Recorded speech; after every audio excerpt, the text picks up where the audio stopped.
we'd like to thank our sponsors. So this would obviously not help, we wouldn't be able to do this if we didn't have our sponsors. So I'd like to thank our College Central Network, along with Mountain Sac and Live and Jackie Kennedy Harris and 06 Media.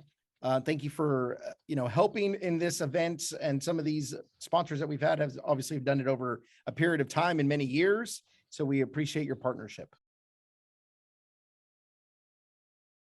So I have the honor to introduce two wonderful speakers that are going to be joining us today, and they're coming from the East Coast time, so they're actually in the future of our time. So we're over here at 3:37. It's 6:37, and we're way into their dinner time. So Justin Stewart is a faculty career coach for Allen Ivy Prep Consulting, and also a co-editor of We're Not Okay, Black Faculty Enterprises and Higher Education Strategies. If you haven't read that book, I'd suggest you take a look at it and maybe pick one up. His work in higher education began back in 2016, working at the Georgia State University, where he assisted the project coordinator in the department's national international recruitment for faculty and postdoctoral fellows. Alongside his work in education, Justin is also the corporate banking industry as part of the technology business unit risk management, which is known as Tech Firm, where he serves as an independent first line of defense and risk. Where he serves as an independent first line of defense risk partner within enterprise technology to identify risks, assess change initiatives, and evaluate controls to ensure a compliant technology controlled environment for the bank. We also have the famous, if you have not met her, you're going to do so today, Dr. Antija Allen. And she is an assistant professor of psychology at, and I know I'm going to mess this up, so I need your help, Miss Allen, Dr. Allen. I'm going to say Pellissippi. Okay, Pellissippi it is, State Community College, where nearly 2 decades of experience as an educator. She comes with so much knowledge. Additionally, Dr. Allen is also the owner of Allen Ivy Prep Consulting, where she specializes in career coaching and professional development for the higher ed job seekers, an area that we are all proud of and enjoy being part in this workforce. Dr. Allen is certified in online teaching, and she's also part of the DEI, Diversity, Equity, and Inclusion, with a rich history of developing and facilitating engaging professional development sessions. So without any further ado, she is going to be speaking along with Justin with Psych Yourself Up and others in the workplace. So take it away, Dr. Allen and Justin Stewart.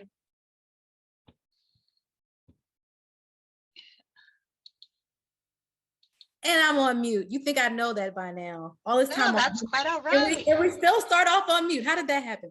Thank you so much for having us. Thank you, Rosalinda, for that wonderful intro. As she stated, my name is Dr. Antija Allen, and this is Justin Stewart.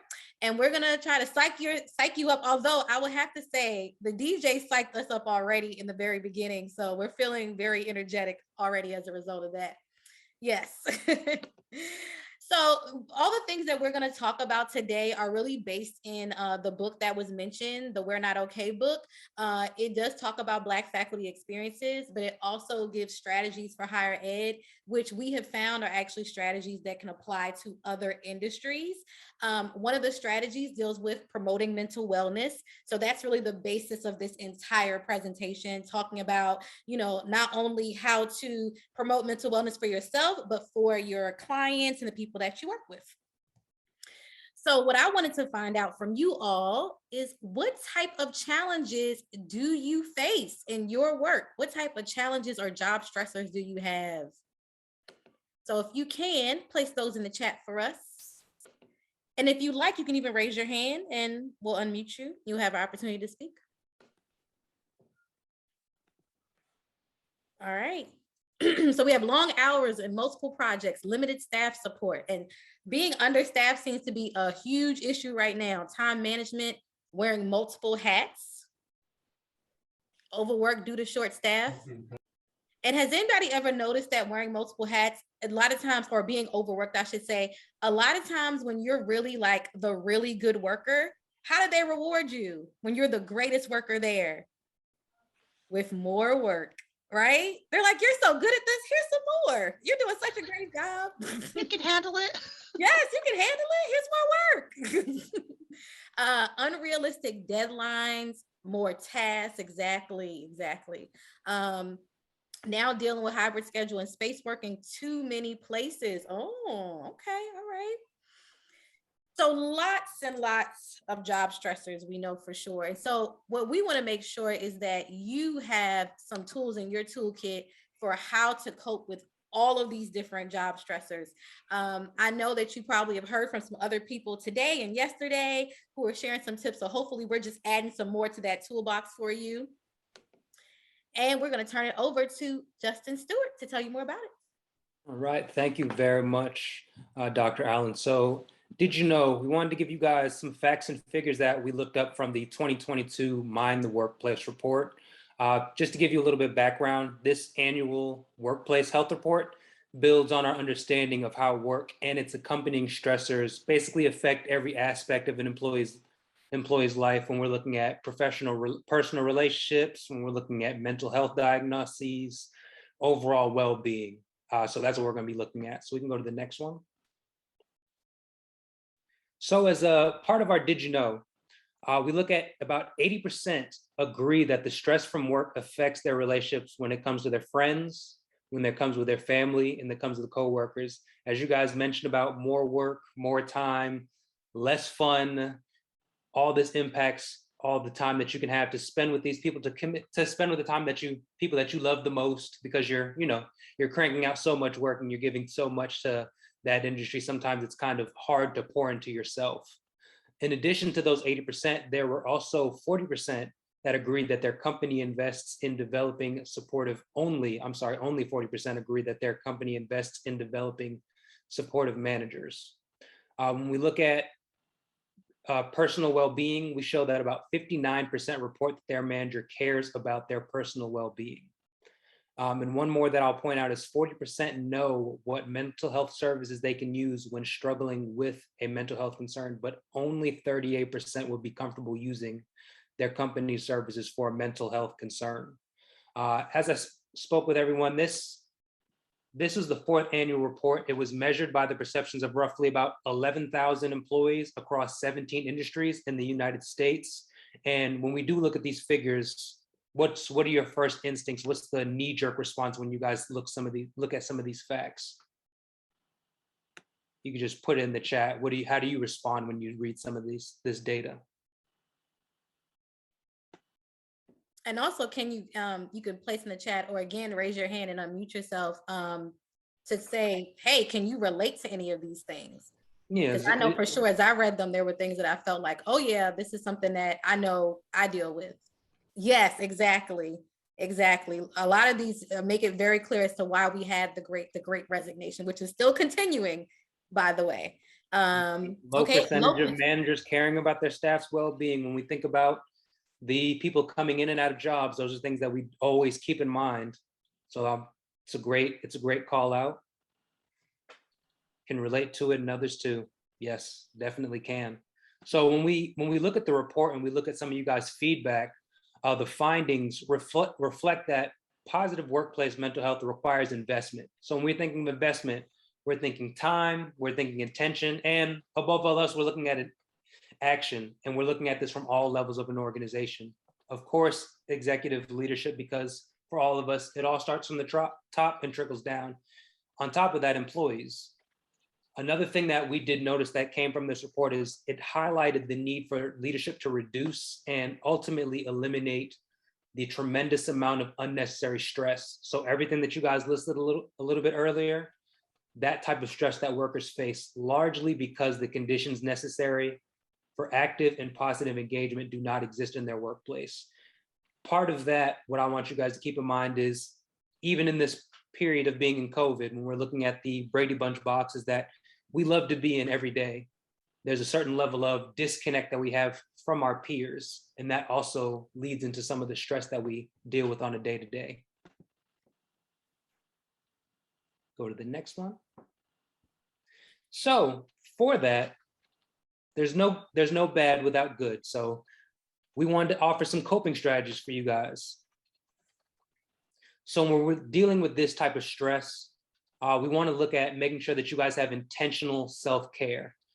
This is simply just saying, making sure you take the time to check in with yourself, whether it be physically, emotionally, psychologically, and spiritually. Make sure that you make time for you, as we want to make sure that you're healthy and functioning at your best. It's great when you have these deliverables. It's great when you have all these things that you can pay off to somebody else. But if you're not, as I said earlier, pouring into yourself, you're somewhat doing a disservice. And, stress does come with the territory. It's normal and it's also necessary. But when we come from this conversation, when we want you to leave without this conversation, is it doesn't have to control your life. So when we're looking at some of these self-care, just say no. A lot of us are inundated, as Dr. Allen mentioned about, oh, if I'm great doing a job, someone's going to ask me to do more jobs. And because you don't want to feel that pressure of saying no, you're going to say yes. But it's okay to speak up for yourself. If it's something that you feel like you're overloaded, say that you're overloaded. If you feel like you're being tasked with more things that are in your plate runneth over, it's okay to say no. It's okay to say, I can't handle this at this particular time. I think a lot of the times we fear the consequence or reprimand if we don't say yes to everything that's said. So make sure that you guys continue to practice saying no every once in a while. Don't say no every time, just every once in a while. Communicating and advocating. So it kind of coincides with the no. Whenever you're speaking to your leadership, whenever you're speaking to your peers, it's always essential to make sure you communicate some of your stressors, communicate some of the obstacles that you're dealing with, communicate anything that's causing any type of barriers for you to be as happy as you can be or relieve some of the stress. And on top of it, communicating it, make sure you're advocating it. So in my mind, I think of it as speaking out and speaking up. Speak out to express it, speak up when it happens, because you need to make sure that you establish these boundaries and you need to make sure you maintain these boundaries. When you're dealing with your mental wellness, it's okay to, as I said, to say no and never feel guilty for doing what's best for you.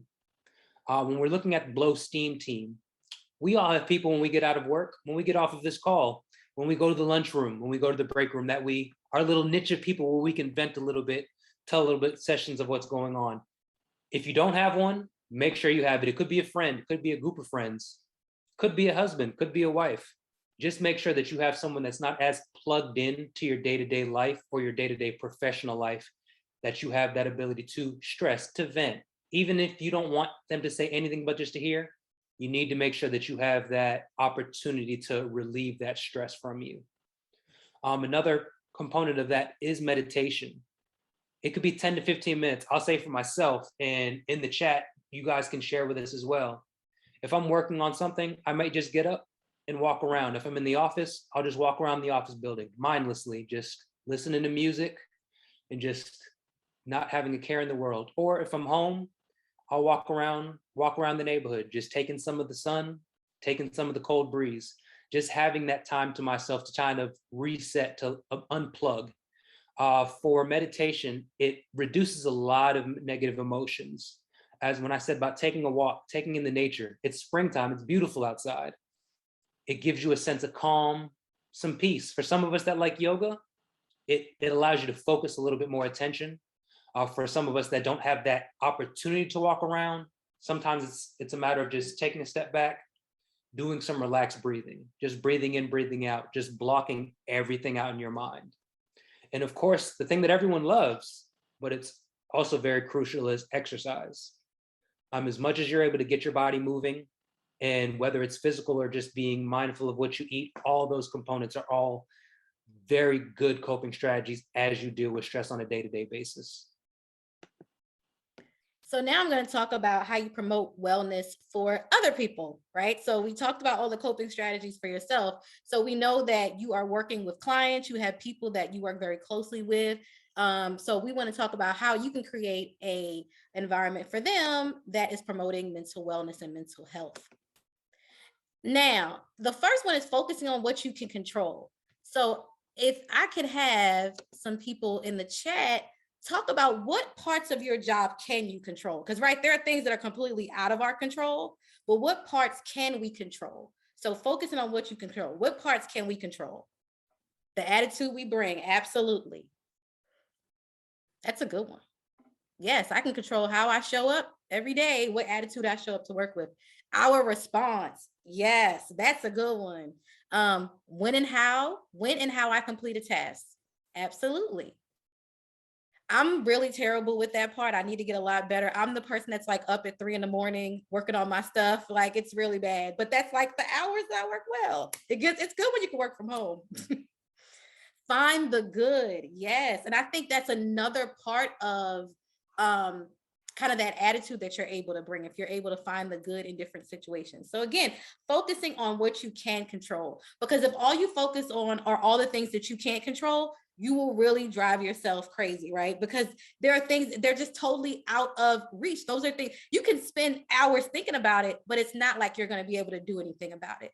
But we can always focus on the things that we can do something about.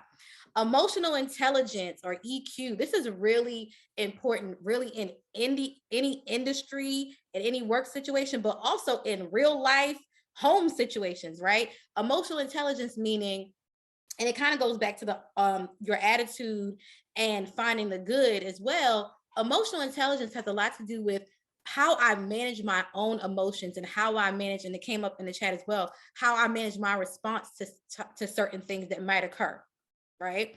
And so also not just that, I don't know how many of you have had to deal with people who may be a little high strung, right? Who they may be stressed out themselves. And sometimes when people are stressed out, they kind of project it onto you, right? They try to put that energy onto you. So really also understanding other people's emotions, being able to put yourself in those people's shoes. And that means a lot to promoting mental wellness, because if I'm able to understand where you're coming from emotionally, that actually helps me manage my response to how you are reacting to a situation. So really, truly important. In fact, not just for them, but also for us. Respecting boundaries. What type of boundaries do you think you would need to respect in your particular job? What type of boundaries do you think you might need to respect? Any ideas? Time. They say time is money, right? You don't want to waste anybody's time. Respecting my own timelines and deadlines. Absolutely. Absolutely. And part of that is also, so it's respecting other people's time and respecting your own time. And part of that comes with you creating boundaries, right? And another part of it is understanding other people's boundaries. So if someone says, for example, say if you're trying to place someone for a position and they've made it very clear that they have to work from home, right? Or they have to work within within certain hours. I have a friend who she was part of the Great Resignation, and now she's looking for a job. And one of the things she pointed out was, I keep telling them that I can't do this or I don't want to do that.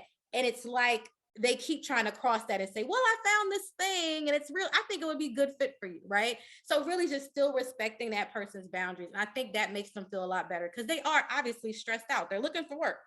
Don't let no one steal your joy. I like that one. Yes, don't ever let anybody steal your joy. Advocate. So if you do have people who maybe they complain about a place where they've been placed, or they have other issues that come up, there's nothing wrong with advocating for other people, right? So Justin talked about advocating for yourself, but we should also be advocating for others when we can. And again, going back to that, focusing on the parts that we can control, right? So there's some things that maybe we can't control, so there's really not much that we can do, but advocating for the things that we can control for that particular person. And the last one really connects to even respecting boundaries, which is active listening. I think with a lot that has gone on, a lot of people feel isolated, especially coming out of this whole, I swear, I never know what to say. Are we coming out of the pandemic? Are we still in the pandemic? I'm never too sure. But I know a lot of people who were at home for a very long time, feeling isolated, and they felt very much alone. And so now when they come into a situation, they kind of feel like they're they kind of feel invisible, right? And so a lot of people just want to be heard. They just want somebody to listen to them, somebody to talk to. And so really active listening is another part to promote mental wellness, because at the end, I feel like someone's listening to me, someone's hearing what I have to say, and someone actually cares. So those are all ways that you can promote wellness for other people. One thing I want to ask before we wrap up is, are there any coping strategies or ways that you know that we haven't mentioned that can promote mental wellness, or you have found have been positive coping strategies? Because then we can all see these and share and maybe utilize some of these. I will give you one that I had to do just in my job. I had to get to a point where I do not check emails after a certain time. And I've made it very clear that I say, unless work emails, I check other emails, but work emails, I'll say I'm not going to check them after a certain time. And it can be very difficult to do, but it meant taking that Outlook app off of my cell phone, so I'm not getting the notifications, right? So that was one way that I had to promote my mental wellness, so that I could actually leave work during work hours, to kind of try to sort of section it off. So are there things that you've done that you found that have been helpful to you that might actually be helpful to someone else? I think for myself, Antija, I can mention, even with time management, not even making sure you leave work on time, but a lot of times we don't practice nourishment. So you're at lunch and you're eating and you're still taking a call, or you're trying to do a deadline, or you're trying to do this. It's just me taking that time when I'm on lunch, scheduling that time to say, I'm dedicating this time to eat, dedicating this time to take a breath. I think we kind of let everything flow into each other. So you're rushing and eating, you're walking while you're trying to get to the next meeting, where you're just tiring yourself out by the time you make it to the next thing. So it's good to just, for me, to just take that breath in between and kind of gather myself. Absolutely. And I had someone recently say, or ask the question of, how many hours do you spend working every week? So not how many hours that you are assigned for work, right? So like, you're like, oh, well, I have a 40-hour work week. But think about this, but how many hours do you actually spend working? And when people were throwing out their numbers, it was like 100, 60, 70. And so I want you to think about that as well. How many hours do I spend working? And is there a way for me to cut down on those hours for my own self-care? And Rosalinda, did you want to say something? I saw you were unmuted. Oh yeah, I just kind of wanted to share those with some comments in the chat box. Jessica was okay. sharing about respecting her own timelines and deadlines, and then Julie was sharing, don't let no one steal your joy. Oh, but I think you read that one. Oh, maybe you already read that. I'm just behind in time. It's okay. It's all right. The aliens just dropped me back in. Sorry about that. It's okay. It's totally fine. Thank you. And really, that was we want to just give you this quote: caring for myself is not self-indulgence, it is self-preservation, and that is an act of political warfare. And that comes from Audre Lorde. So just really understanding the importance of self-care. A lot of times, I always say this, and I'm sure I did not make this up, I just say it all the time: self-care is not selfish. It is not selfish. You always have to remember that. So something else that came up in the chat: learn that it was okay to say I'm not okay with that when getting railroaded, permission to speak up. Absolutely. And that you really, and again, that is that communicate and advocate, right? Because if you don't advocate for yourself, you don't know that there'll be follow through on the thing that you've communicated about, right? If I tell you you know what, this is too much work for me, and then next week they kind of like guilt you into that, you're so good at this, you're the best one for this, you know, and the next week, and as they're piling things on your desk, you're so great at this. It's like, well, I just told you that I had too much work. So that's when you kind of have to politely and professionally remind them that, you know, when we had that talk, right? So that's when that advocating for yourself comes up. And that is it for us. We definitely did not want to run over. We didn't want to run into Rosalinda's time. So this is our book.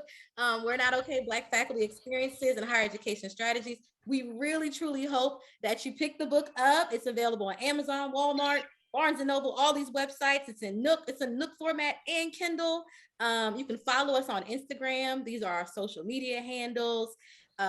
Just we can continue to have this type of discussion. Thank you so much. So next year we will be March 1st through the 3rd, 2023 at the Doubletree Hilton at the Golf Resort in Palm Springs. We look forward to seeing you there. Think about it, save the date, start mentioning it, and plan it on your fiscal budget for next year so that we can see you live and in person.